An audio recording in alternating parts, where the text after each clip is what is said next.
नमस्कार, माय माउली हिंदी समाचार में आपका स्वागत है और मैं हूं शेख इस्माइल। स्थानीय रामलीला मैदान में हिंदू वाहिनी एवं मराठा समाज के तत्वावधान में आयोजित छत्रपति शिवाजी महाराज जयंती रैली का उद्घाटन विधायक पायल शंकर ने किया। इस मौके पर उन्होंने कहा है कि कई सौ वर्ष तक संपूर्ण भारत देश पर आक्रांताओं का शासन रहा। उनकी नींव हिला देने वाले और उन्हें गुरिल्ला युद्ध और प्रत्यक्ष युद्ध में परास्त करने वाले धीधाशाली छत्रपति शिवाजी महाराज थे।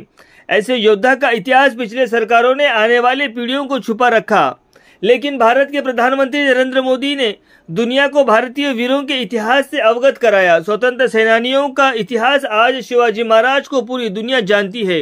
उन्होंने कहा है कि वो पूजा करते हैं। इस कार्यक्रम में नागेश बंदी, महेंद्र सिंह, सुधीर, मनोज पवार, लोका प्रवीण, गोपाल कृष्ण मठ के प्रमुख योगानंद सरस्वती, भाजपा नेता और कार्यकर्ता ने भाग लिया। సందర్భంగా ఏర్పాటు చేసినటువంటి శోభాయాత్రలో ఈ యొక్క కార్యక్రమంలో పాల్పంచుకుంటున్నటువంటి పెద్దలు శ్రీ శ్రీ శ్రీ యోగానంద సరస్వతి స్వామి గారికి, హిందూ వాహిని సభ్యులకు,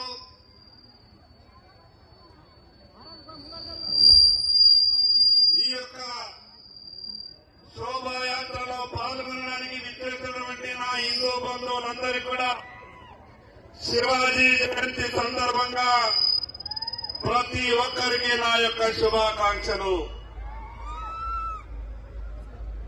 ఈ రోజు ప్రపంచమంతా కూడా శివాజీ గారి యొక్క చరిత్రను,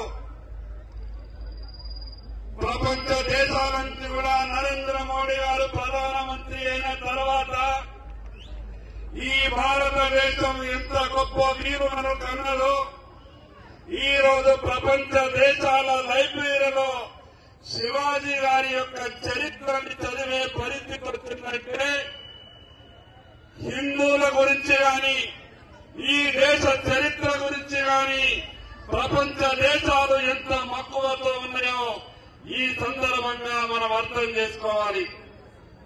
మరదే విధంగా అంత గొప్ప వీరుని యొక్క చరిత్ర ప్రతి ఒక్కరికి తెలిసే విధంగా ఈ రాష్ట్ర ప్రభుత్వం వచ్చే సంవత్సరం నుండి ఛత్రపతి శివాజీ జయంతిని అధికారికంగా జరపాలని మొన్న జరిగినటువంటి శాసనసభ సమావేశంలో ఈ ప్రభుత్వాన్ని భారతీయ జనతా పార్టీ తరఫున హిందూ బంధువులందరి తరఫున అడగడం జరిగింది।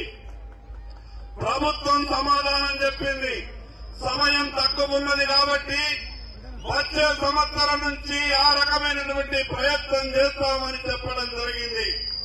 నా